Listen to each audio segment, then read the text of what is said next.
Hi everyone, and welcome to a new episode of the Allplane Podcast, where we talk with the movers and shakers redefining the future of commercial aviation. And before we dive into today's conversation, I would like to remind you that all previous episodes of this podcast, as well as many other interesting stories about innovation and sustainability in aviation, are available on the Allplane website at allplane.tv,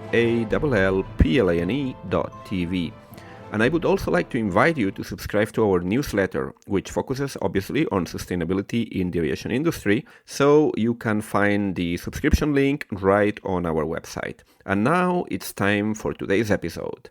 Our guest today has seen it all in aviation. He has worked for a large air cargo operator, has co-founded an aircraft manufacturing company, co-founded also a space company, and more recently has focused his activity on the field of aviation consultancy. And it is precisely this amount and diversity of professional experiences which I think allows Adrian Norris, our guest today, to speak from a position of authority when assessing the competitive landscape in aviation innovation.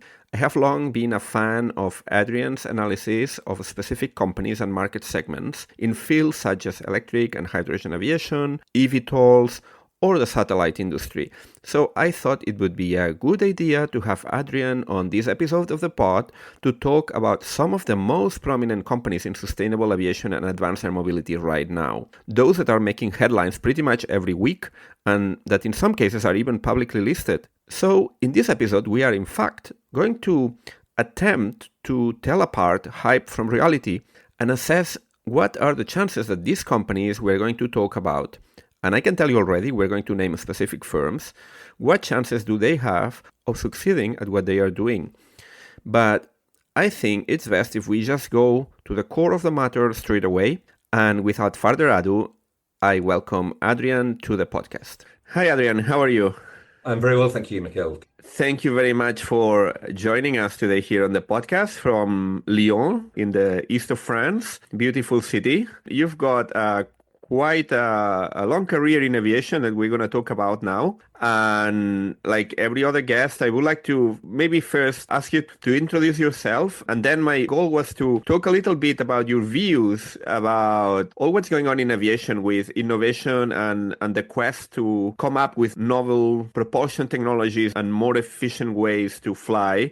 There's a lot of hype in the industry, and at some point it becomes hard to tell what's for real, what's just hype, and who's got the best chance to actually make all these promises to turn them into reality. You write online on LinkedIn and I think other platforms, and I really like the analysis that you have been putting together. I would say bringing a dose of reality to the conversation, because I think that's much needed. And I think I would like to now talk about that. But as I said, first of all, I think it's best if maybe you introduce yourself and then we take it from here. Okay, well, thank you. And first of all, thank you for giving me the opportunity to talk on your podcast.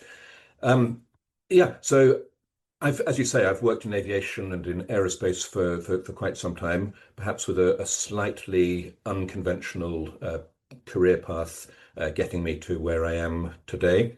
So I trained as a scientist, as a chemist, and then didn't work in that field. I joined a large multinational transport company and worked my way up through the ranks and spent the last several years as a member of the executive board of management of that group.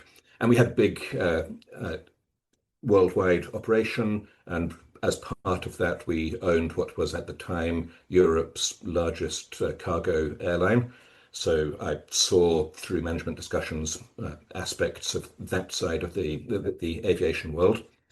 At the same time, it's a personal passion. So I trained as a pilot. I've been a private pilot for 30 years and a glider pilot since I was a teenager. And after I left that corporate job and studied for an MBA, I then moved into a more entrepreneurial role. I bought into a company, a British aircraft development company called Farnborough Aircraft, which had developed a single-engine turboprop aircraft, aiming it at the air taxi market. And I took that project to the United States, created a new company there with a partner to try to bring that aircraft to certification and raise the money that it needed.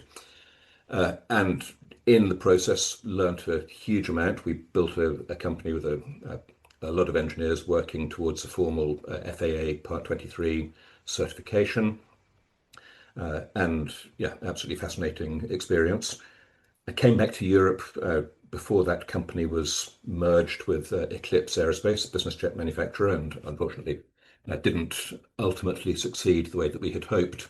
But I came back to Europe, worked on a different project, which was the startup of a satellite imaging company, launched an experimental satellite in partnership with the British Air Force, and developed a lot of Earth observation systems. And yeah, again, another aspect of the aerospace world, quite removed from what we'll be talking about today, but an amazing learning experience. And after that, really around the time, as you mentioned, I'm British, I'm living in France, was the uncertainty of Brexit. I'd been living in France for many years and I had to choose where I was going to base myself definitively. So I came back home to France and set up as an independent consultant working in the aviation and space sectors, and largely working with people who are investing, looking at either new investments or follow-on investments, and wanting to distinguish between real opportunities, ones which sound exciting but may not have the substance that is going to take them through to commercial success. And yeah, I've been doing that for several years. And the writings you've seen, generally that they tend to be related to topics I've been working on, never directly, never divulging what I've might have learnt confidentially. But I think there are a lot of aspects of what I see through my work which just needed to be shared more broadly. And that's, I think, the writings that you've seen on LinkedIn.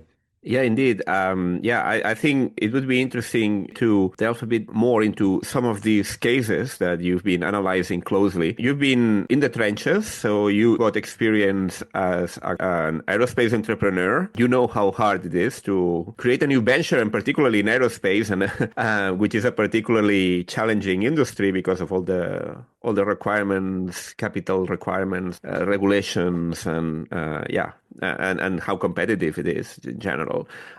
So I would like first to get your view about let's say the macro situation, because the last, let's say 5-6 years, even before the pandemic, but I think it accelerated significantly in the years after, we've got this kind of explosion of entrepreneurship in aerospace, which is something that hadn't been happening in maybe not as much in the decades prior. It seems that in the last decade, there's been like a boom, many people trying many different things, and I'm still trying to figure out what are the drivers of this, whether it's easier access to capital or it's technological advances that have made it possible. But what we are seeing, lots of people all over the world, in Europe, in the US, but also in other parts of the world as well, trying their best at doing things like electrical aviation, hydrogen, eVTOLs, also novel types of aircraft, new architectures, new concepts.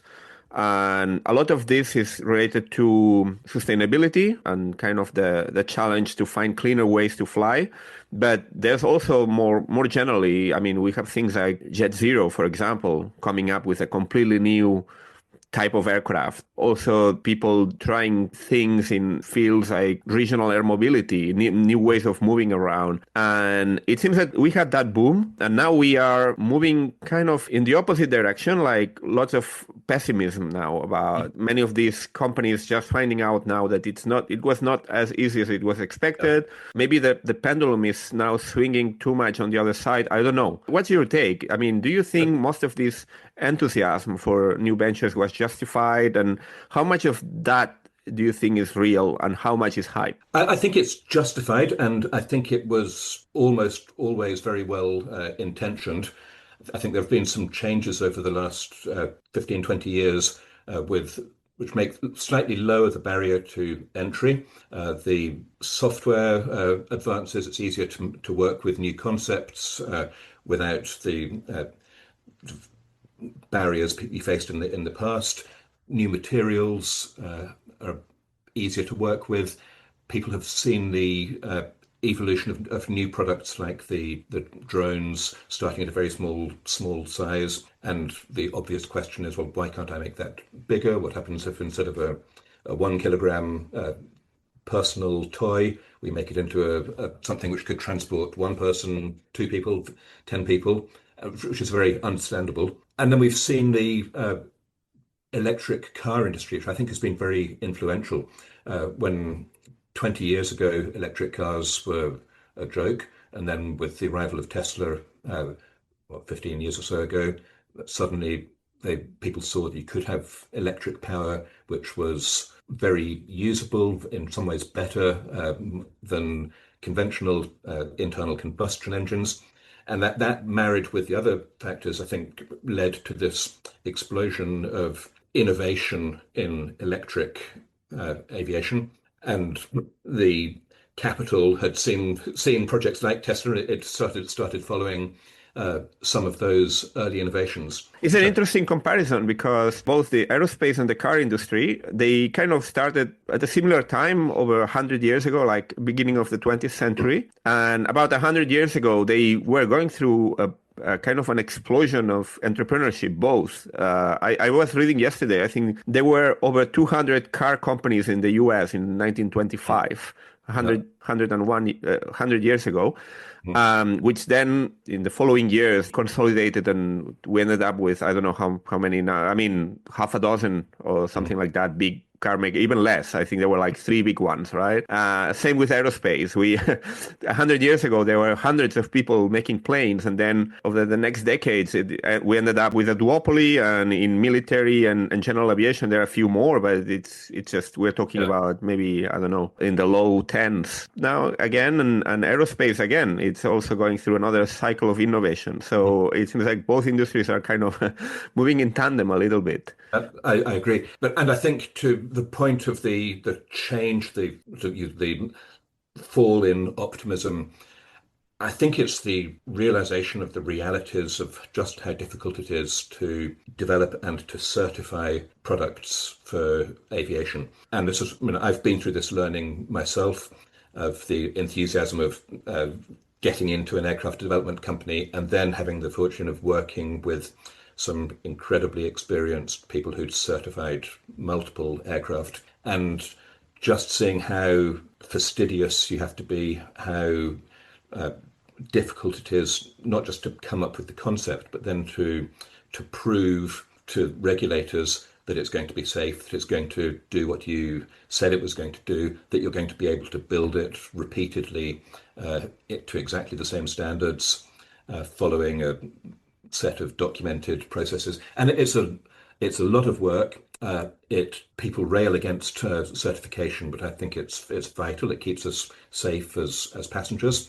But it's a slow and laborious process, and it invariably tends to add weight and add complexity to your project and make the aircraft that you thought you were going to design when you first came up with the concept, suddenly it doesn't perform in the way that you had hoped. And I think with electric aviation, people have, with that comparison with electric cars, there wasn't the realization of just how different electric power is in an aircraft, where you need to operate at full power for a long time during the takeoff and initial climb. The cruise power, you're operating at extremely high power compared to a car, and you use power in a very different way. You need put different demands on the battery packs, and you need to have reserves which you don't need in a car. If your Tesla starts running short of power, you can drive slowly to the next charger,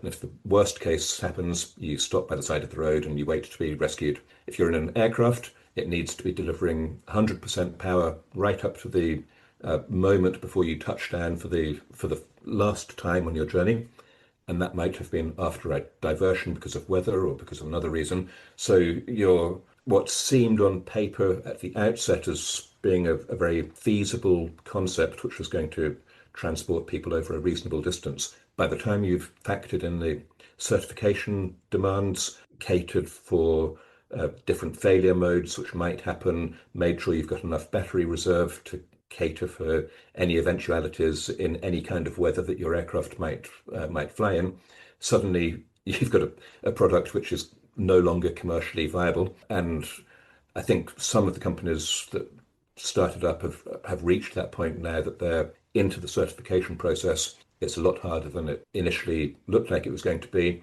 and the viability of their products is being questioned in a way that probably it should have been questioned up front before the first investment. When talking about electrical aviation, it's also important to make the distinction between different types of companies. There are some that are trying to solve just electric, and the rest of the operations are kind of more conventional, with a conventional takeoff and landing.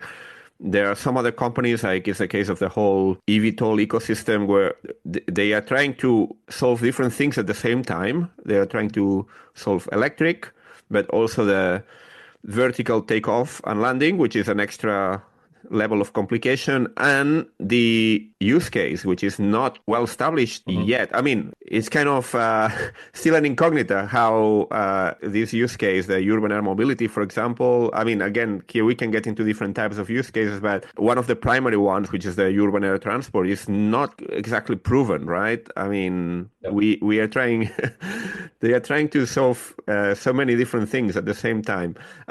Do you think this is an industry that is investable, or are there parts of the industry that are more investable than others when we're talking about electric aviation? I think it is. And yes, I do think there are parts which are more investable.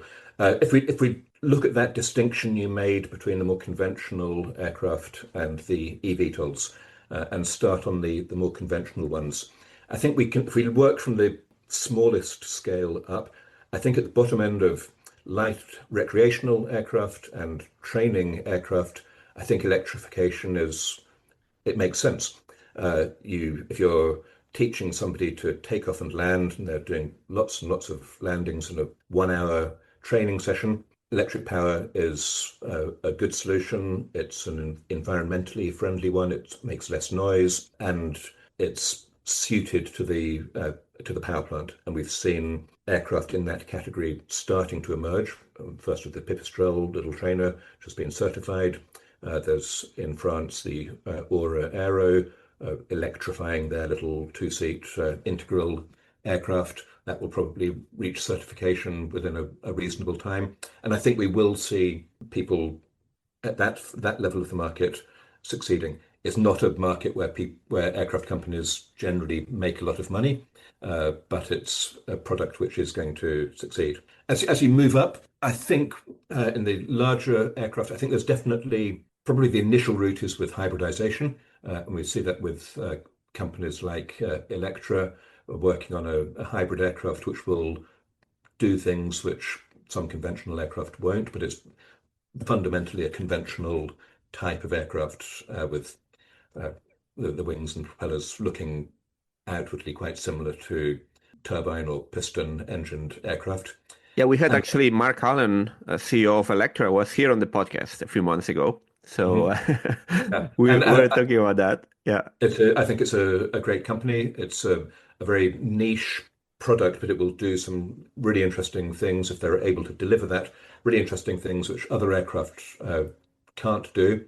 And that the use of hybrid power removes some of the constraints of electrification, which are really limited by the battery technology today. And I'm sure that over time we're going to see improvements. But with today's energy density, adding a hybrid power system just makes the aircraft much more usable and flexible. And I think there's projects like that, I think, are investable. I think there are, as you look at other projects, I think they are investable, but people have to be realistic about what can be achieved with electric aircraft, and they need to focus on how do they make them work given the limitations of batteries.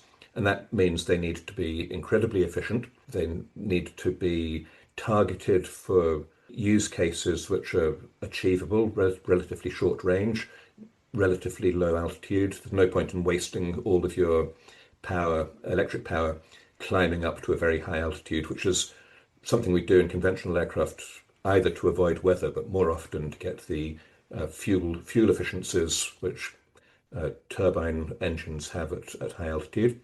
But with electrification, I think we need to think differently, focus on use cases which are a bit different. And there is, I think there's money to be made, and there are projects which are investable, but they're not, you mustn't think that you're going to take an a conventional aircraft and replace its conventional power with electric power and succeed, because today that's not going to happen.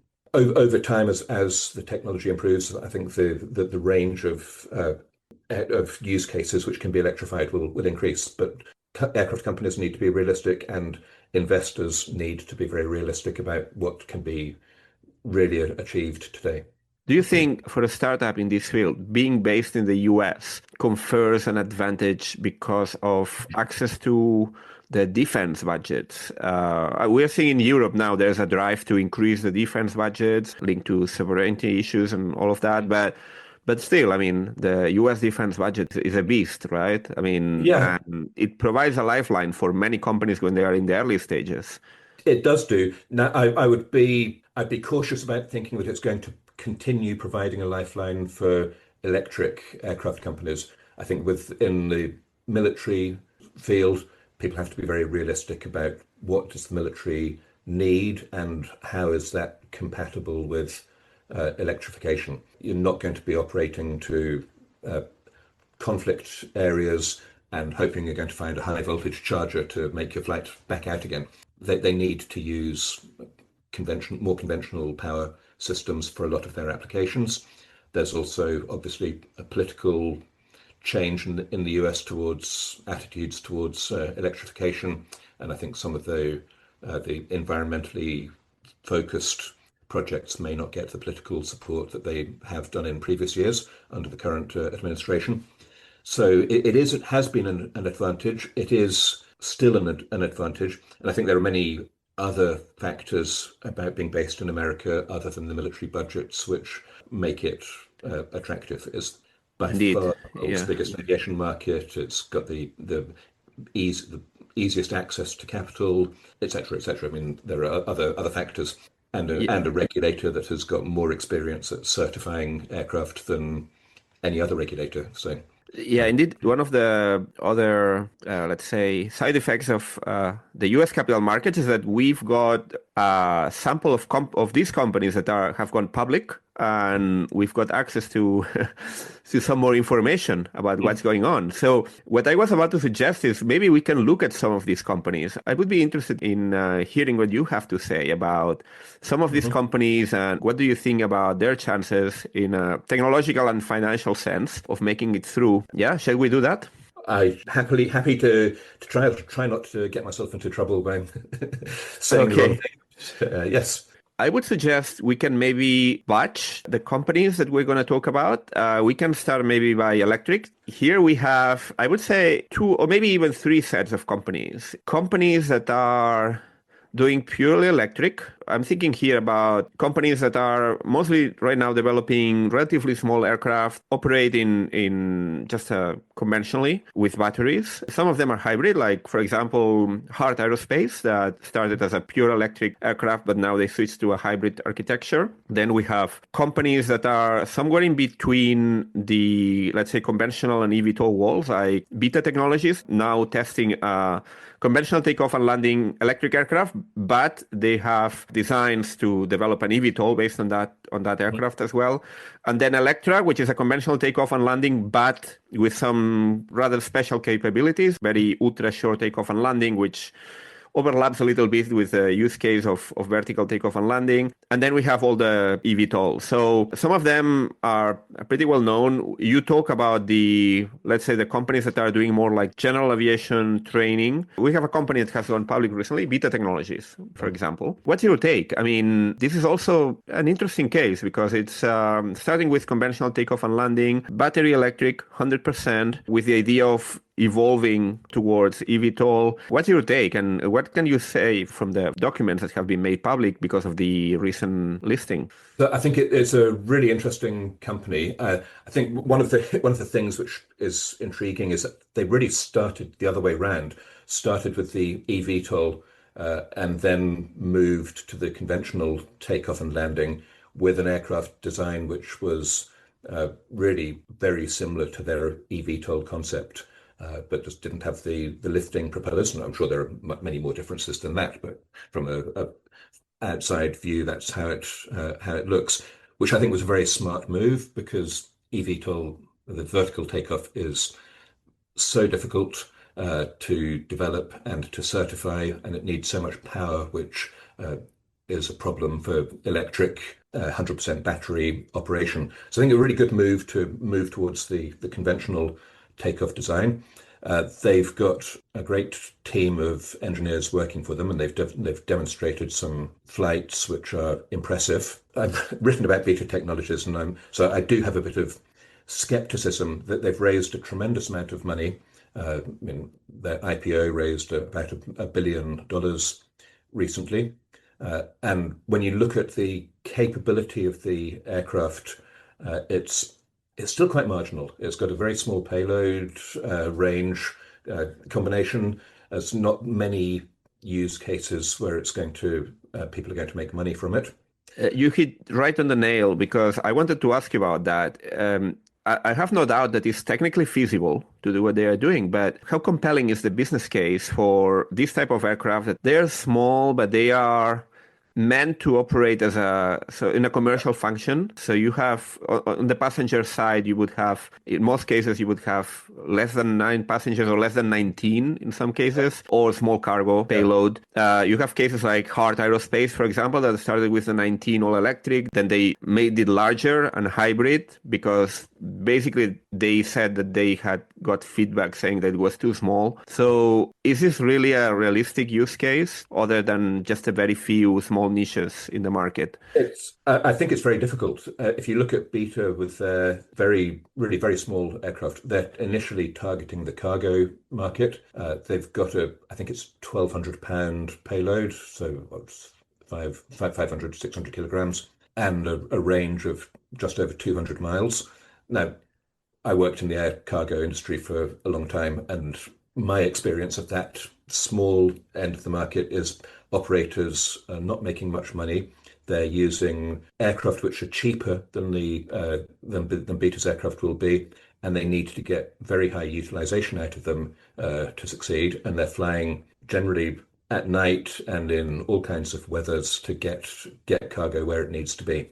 Beta are going to be certainly initially not flying in icing conditions, not flying in the worst weather, flying at a very short range with a high cost aircraft and an incredibly onerous battery replacement cost. If you look at the details of Beta's IPO offering, it makes clear that it's going to cost operators about $500,000 every year to replace the batteries. You're not going to make, I don't think many people are going to make enough money operating an aircraft in that class to be able to pay the capital costs, pay all of the other costs around aircraft operation of pilots, ground staff, insurance, hangarage maintenance, and add on to that the battery replacement and still make a profit. So it's, however Beta's going to make back money for its investors over the long term, it's not going to be from a small aircraft with a 1,200 pound cargo capacity and a 200-mile range. They've got to do a lot more than that if the company is going to succeed and make money for people who've invested. Mm-hmm. It's challenging. Yeah, indeed. So basically, yeah, even if they often tell you in this field is that the operational cost is going to be smaller because of less maintenance required in electric aviation, the cost of fuel, all of that. But then you would have to reduce that by way more, I guess, to compensate for the higher capex that you have here. Yeah, I mean, fuel cost is certainly a factor, but it's not the only cost. Yeah. And you have to look at all of the costs that an operator faces, and it's the ones I mentioned. It's the crew, it's the insurance, and insuring a $5 million airplane is going to cost you more than insuring a $2 million one. It's getting it maintained. While electric aircraft are simpler, they're not maintenance free by any means. They're not electric household appliances. They're going to need regular maintenance, especially in the early days when there's limited experience, and there'll probably be requirements to replace lifed parts before there's a risk of them failing. So that there will be significant costs, and then unlikely to be, in my view, they're unlikely to be offset by the fuel cost savings. In addition, there are going to be operational restrictions. If you're operating a conventional aircraft, you can land at any airport and get fuel. If you're operating an electric aircraft, you need to have a network of rapid chargers, and that doesn't exist yet. And there's this chicken and egg problem of is it worth investing in the charging infrastructure when there are no aircraft? But is it worth investing in the aircraft when there are no chargers? So the two are going to have to go hand in hand, and that's going to need investment by somebody, whether it's the aircraft operators, whether it's the aircraft manufacturers, so that there are a lot of costs, and the fuel savings at current fuel prices aren't sufficient to swing the business case decisively. The other business case that has been proposed for small electric aircraft is the regional air aviation, based again on these theoretically smaller operational costs and lower noise profile as well, being able to operate from many more places, between many more places, kind of in an air taxi or regional aircraft function. In some ways, the business case of Electra, I mean, that's a pitch that they can operate from thousands of airports. In Europe, we have companies like Veridion, Maeve, even to some degree, Heart Aerospace is based on this idea that it's going to be more feasible to fly between these smaller points. So what do you make of this? Realistic? I think it is realistic, but we have to be realistic about it.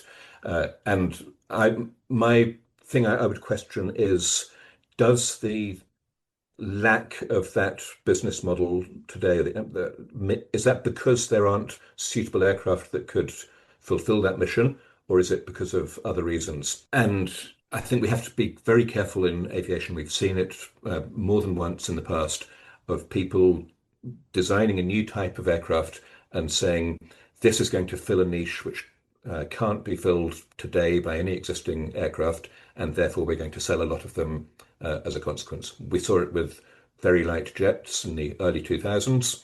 Well, they didn't happen.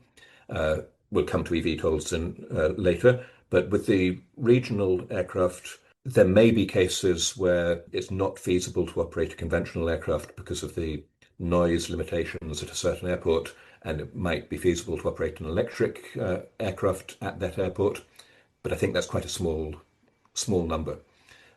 So can you make a business case for it? I think you can, but has to be targeted. There are city pairs or airport pairs where it will be feasible to use electric power.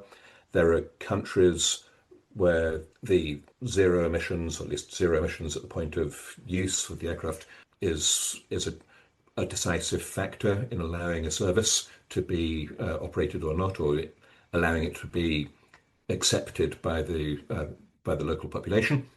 And I'm sure there will be a market for those aircraft, but they're difficult. As you get up to the higher certification categories, certainly once you get above 19 seats and you're into the Part 25 certification requirements, it gets tremendously difficult to prove to the regulators, to the FAA or to EASA, that your aircraft meets all of the requirements it needs to meet.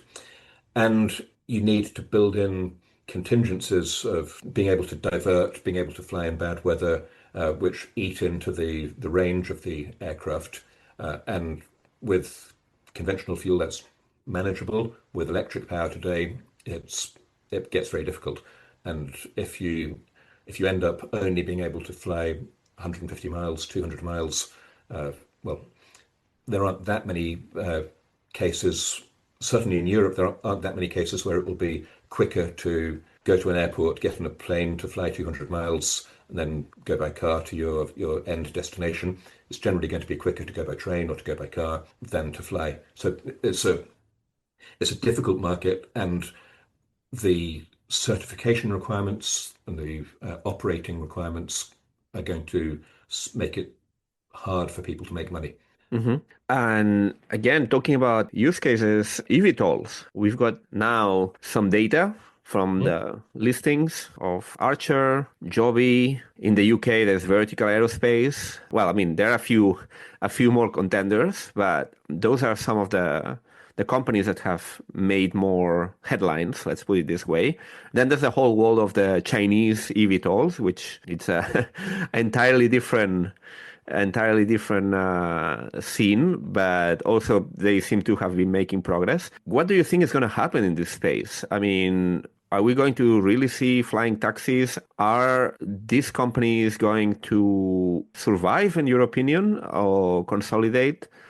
I'm skeptical. I think I'd love to see it happen because I love the technology and the innovation, and I've got uh, tremendous respect for the people that are working on making it happen because I know how hard it is. But it's going to be incredibly difficult. I don't think we're going to get anywhere close to the numbers that were forecast in some of the projections. I think that Joby were, and if you look at their initial listing when they went public through the SPAC merger a few years ago, they forecast having 900 aircraft operational by 2026, each of which was going to be making $1 million in profit for the operator. Well, I doubt they'll ever have 900 aircraft operating, certainly not in the foreseeable future. And the use cases, they're problematic. You have to look at what can an eVTOL do that a helicopter can't do. It can potentially operate a bit more quietly, which is a factor in some places. It can, what else can it do? It's helicopters are a known quantity. They're available today. They can fulfill the point-to-point transport missions that the eVTOLs are targeting. In most cases, they can do it with better range, maybe and similar cruising speeds. And But they are noisy and more expensive, though. In theory, I uh, mean, at least theoretically. No? but indeed, but the eVTOLs have big problems as well. They have, if you get into the detailed analysis of the small rotors, which create a very strong downwash.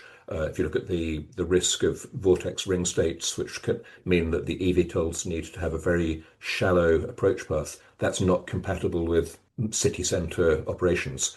They need a shallow approach and shallow departure path to a fairly large landing site of a vertiport. And that can work in outside of cities, but you're not going to put those aircraft operating in the center of busy environments. And you'd need to change the rules in many places where flying over built-up areas is restricted. So they need uh, legislation to change. They need operating uh, approach paths which are not compatible with high buildings. They need quite sizable flat uh, areas to land on where you can keep passengers who are waiting for the next flight, keep them away from the downwash risks, and so on. So it's not as straightforward as people thought it was going to be at the outset. And that's before you look at the problems of the aircraft themselves, of the power that they need, the battery power that they need to take off, the certification challenges of managing the various failure modes, if the part of the battery pack fails, if a rotor fails, the vibration issues. I know that some of these companies have struggled greatly with managing the vibration, especially during the transition from hover to horizontal flight. It's it's difficult, and I don't think that even if they get through the certification, I don't think the market is as big as has been promised. And if, with what we know, if you had to pick a winner, which one would that be of the ones that are there? And remember, that's not investment advice at all. It's not in many ways. It's unfortunate because it can be a little bit unrelated to the amount of money they've got. If they all had equivalent funding, I think that vertical aerospace has got a lot of things which I like. I like their approach to certification.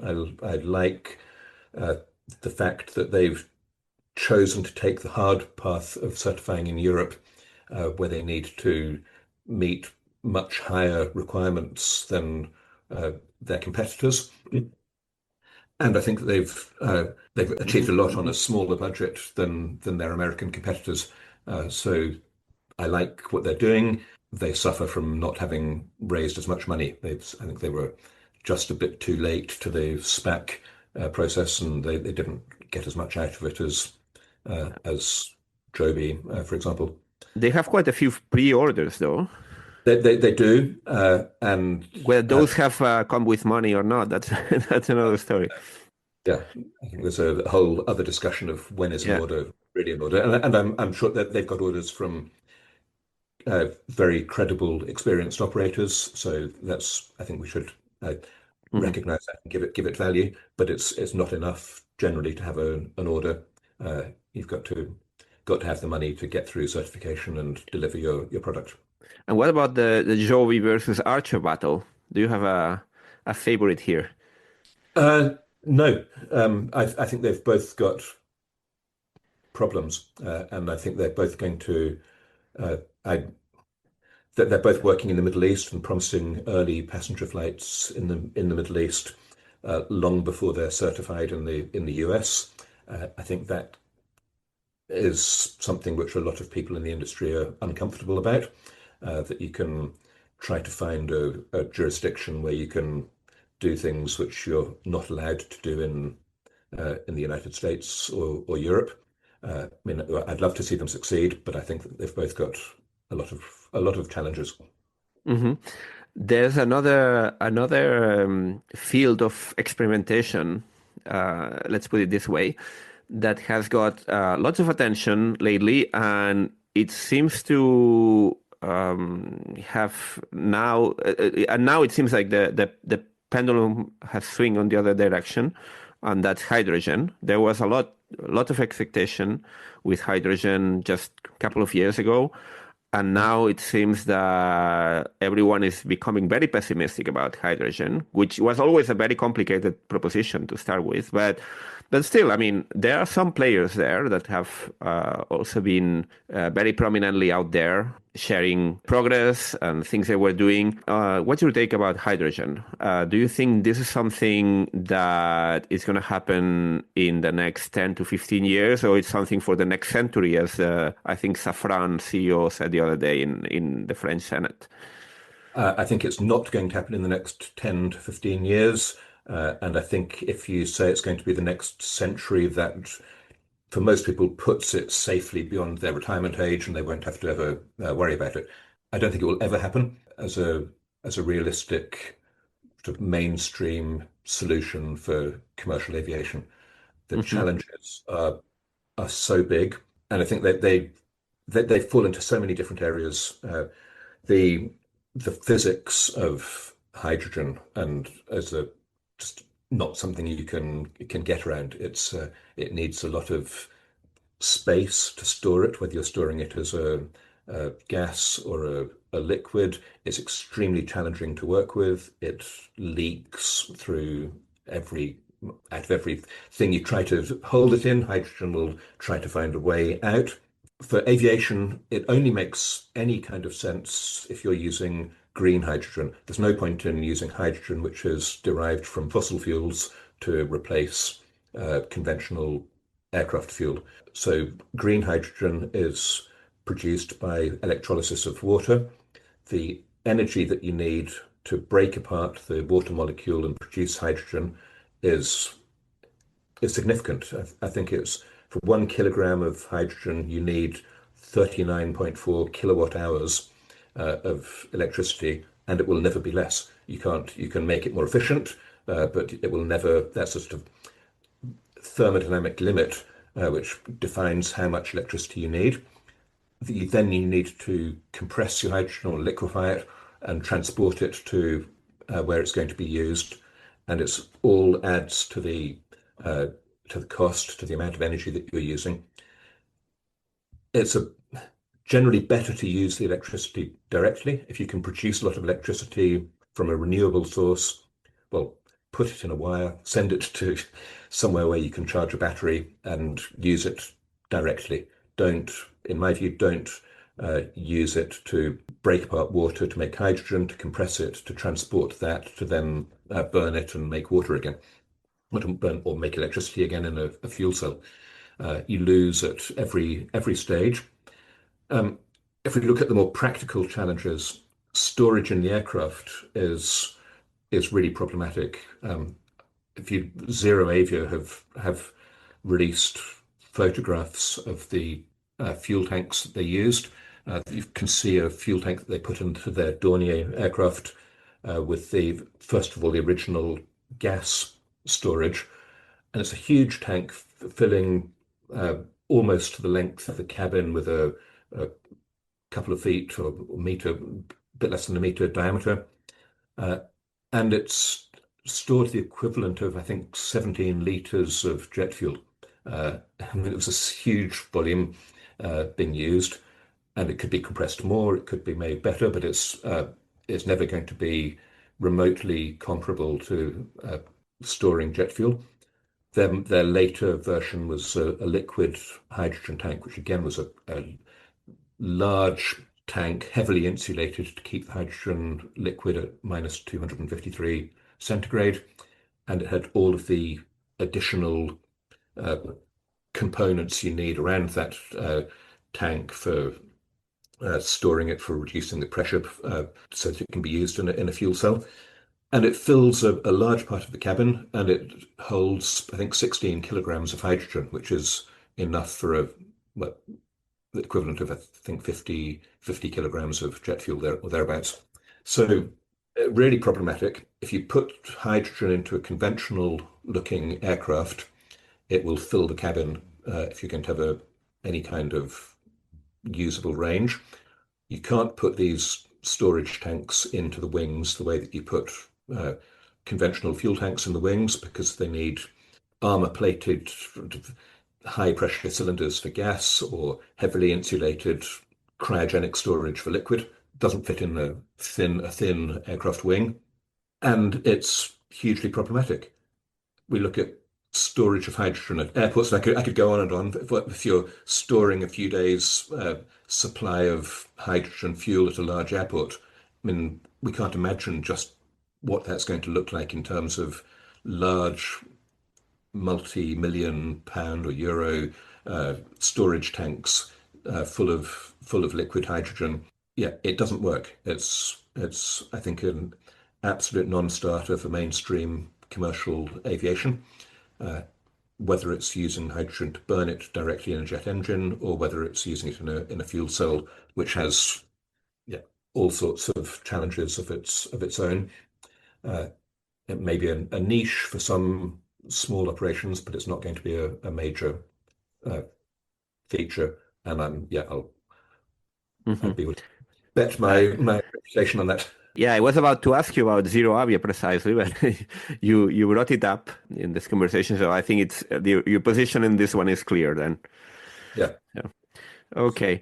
There are other types of very radical innovation taking place right now that are not directly connected with the propulsion, although propulsion, of course, is always part of it, but it's more about the way you design the whole airplane. I'm thinking here about Jet Zero in the US, the blended wing body concept, for example.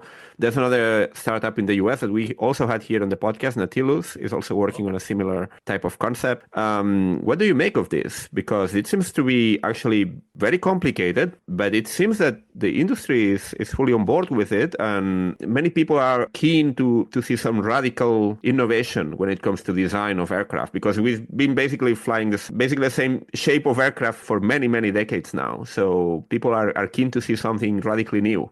I think it's interesting. I think if you link it back to our previous conversation on hydrogen, if hydrogen were ever going to work, it would need blended wing body aircraft so that you had enough internal volume to store the hydrogen tanks. I think in some cases that was where that's Airbus Zero E was trying to do, yeah. Was looking at that because they needed space for the tanks.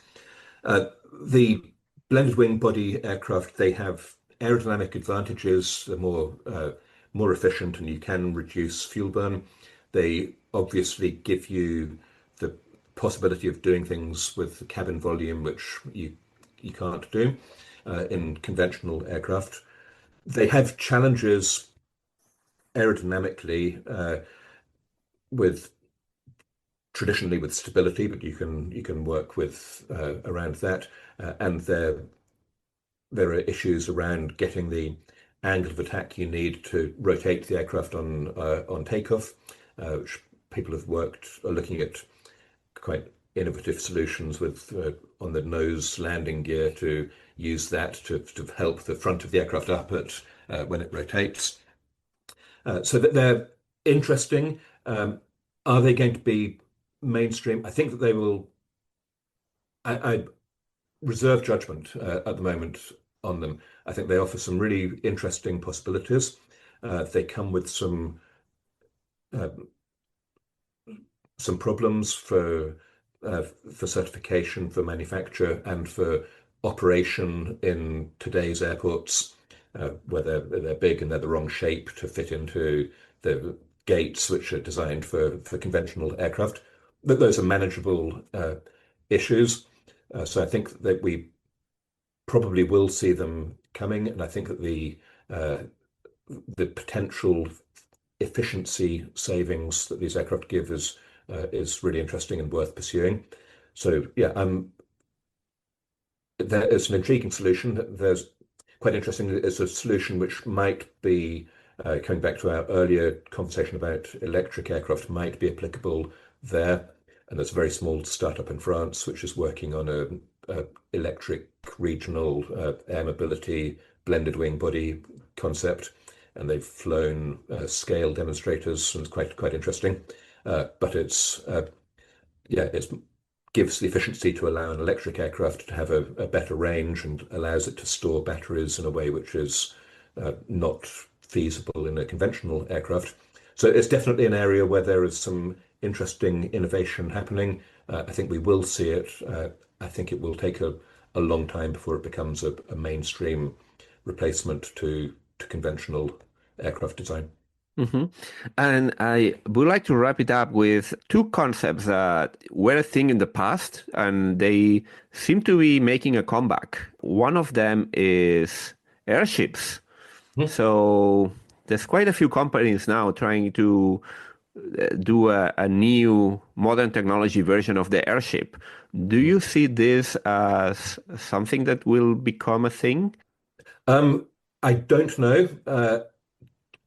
Do I think it will be something which is investable and people will make money from would be a easier question, because I think it's going to be quite a niche solution.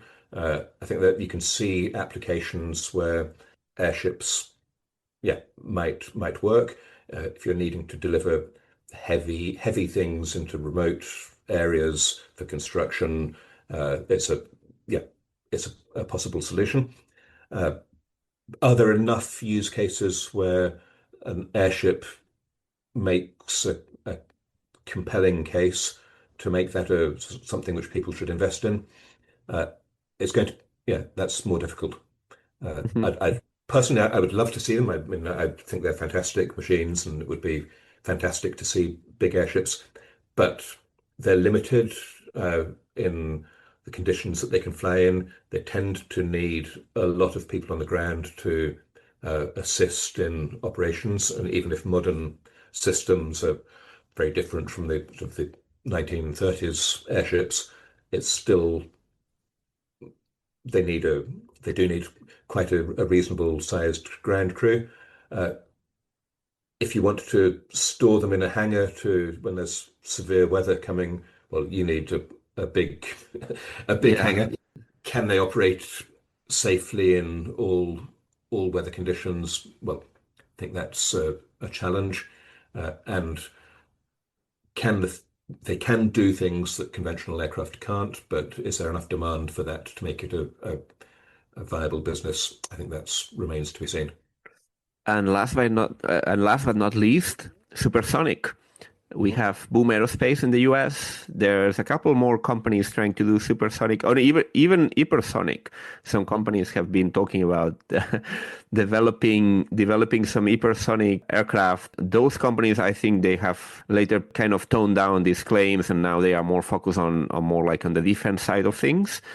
But what do you make of this kind of supersonic revival in the US, even with an executive order recently and some legislative, some regulation changes that would, in theory, make it easier to develop a new Concorde, to stage a supersonic comeback? Um, I mean, the aviation enthusiast in me would love to see it. I flew on the Concorde and it was fantastic, Wow, and amazing.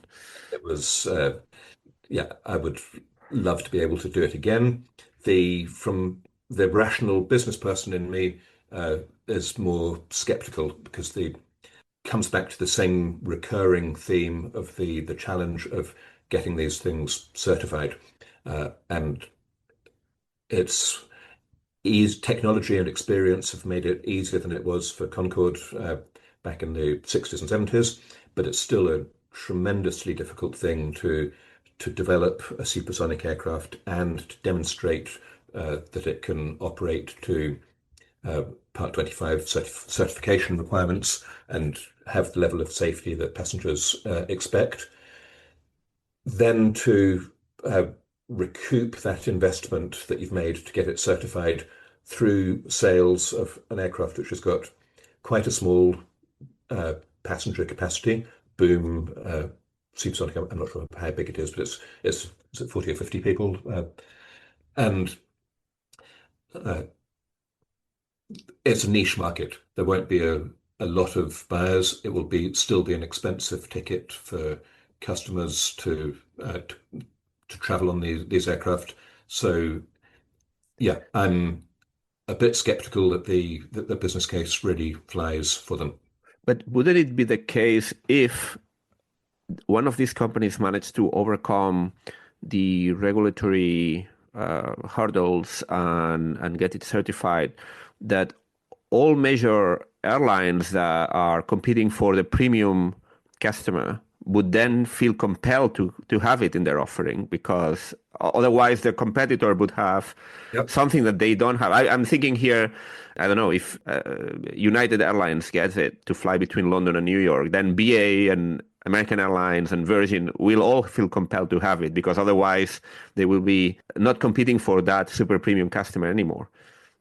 I mean, that's exactly the argument that was made for Concorde, and it didn't happen. There Mm, were initial orders for Concorde, and they all got cancelled except the ones that had government support. And the thing which has changed dramatically since Concorde is the advance in private business aviation. Uh, true.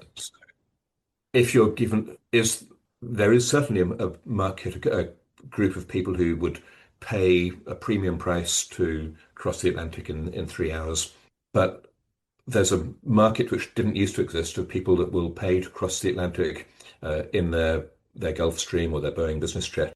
Pretty fast aircraft. I mean, the latest Gulfstreams and Bombardiers, I think they get very, very close to the supersonic barrier, right? They're fast, but I think the thing which they offer, which a supersonic airliner doesn't, is that you bypass that whole airline experience. Uh, if Yeah. you fly a private aircraft, you've got flexibility of departing when you're ready to. The Uh, privacy and all of that. Yeah. Work confidentially with your colleagues or Hmm. with your enjoy the company of your friends and family, and you're not trapped in a seat next to somebody that you don't know for the duration of the flight. You've got everything the way you want it, and the time that you save at airport security and getting your baggage back, that yeah offsets quite a bit of the time you might save on a flight. So I think that there is definitely a category of customer who need for whom that time saving would be valuable, and or they're just willing to pay for it for the experience of the supersonic uh, travel, but you haven't got the money or the desire to fly a private aircraft.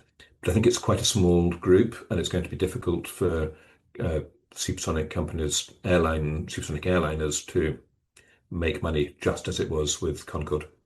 Well, maybe the market is the executive jet market. I mean, could you Mhm. then have a smaller version of the Boom Supersonic that is designed for this market? I mean, after Yeah, all, there's some private jet users fly with converted airliners. I guess that's there, that's another completely different approach and business there, case. But there was a company that worked on that concept for many years, Ariane.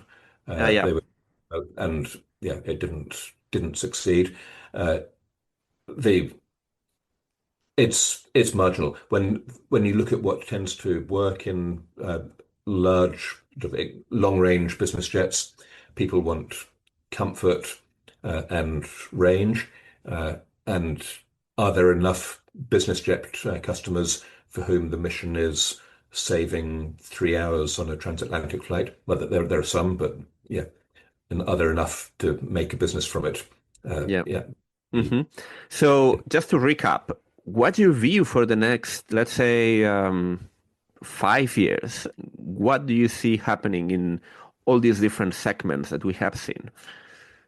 I've probably sounded like I'm a Luddite and don't think any of the new technology is going to work, which is not the case. I do think most of what's going to happen is that conventional aircraft will continue to dominate, and we'll see continued improvements in how we operate those aircraft and how we improve their efficiency.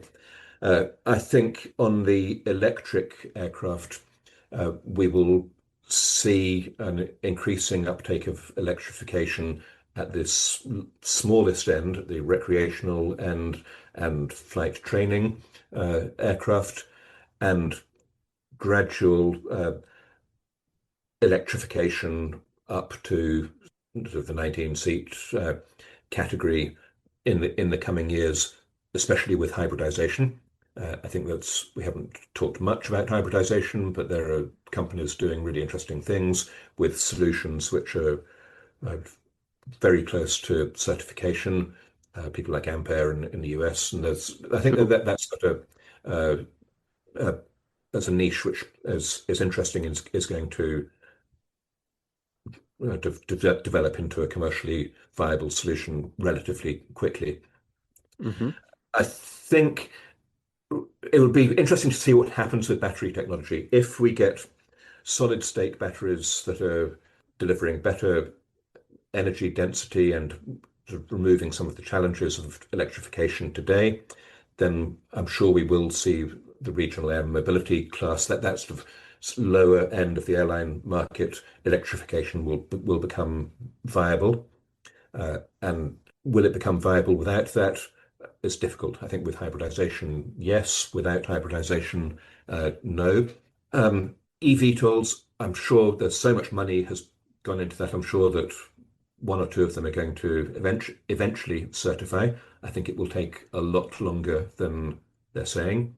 Uh, mhm, and I think that the market will be much smaller than any of them have forecast. There's going to be more failures in that sector, and consolidation or people just disappearing completely. I hope that one or two of them succeed, but I don't think it will ever be the sort of the ubiquitous urban mobility solutions that people dreamt of 10 years ago.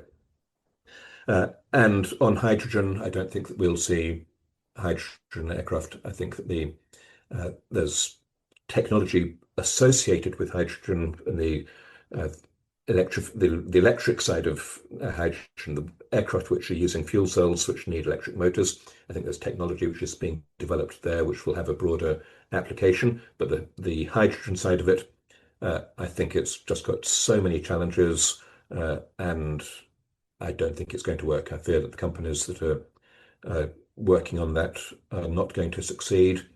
And I think that the very substantial taxpayer funding which has been gone towards hydrogen-powered aviation, I don't think that will prove to have been a good investment. All right. Well, thank you so much for sharing your view, a very well-informed view based on experience and the constant analysis you perform and that you share as well on your social media channels. Where can people read about your thoughts? Where can people find your analysis about the industry? So I'm on LinkedIn. That's where I mostly post my thoughts, and on my company website. So I have my own small consulting business with a partner, and that is Alpha 2 Consulting. The website is a2space.com, and you'll find there a little bit about what we can do, and also some articles, often very similar to the LinkedIn ones, but yeah, all accessible in one place. Perfect. Well, thanks so much. It's been very insightful and lots of things to digest here, lots of food for thought. And yeah, it's just left for me to say thank you so much again. Yeah, well, thank you, Mikhail, and look forward to staying in touch. If you like this podcast, you can support us by giving it a great rating on Apple, Spotify, or whichever platform you get it from. And remember, you can, of course, subscribe to it. And you can also get regular updates through the Allplane website. That's Allplane.tv. We have a newsletter where we cover the aviation industry every week with a special focus on innovation and sustainability. So give it a go. Thank you and goodbye.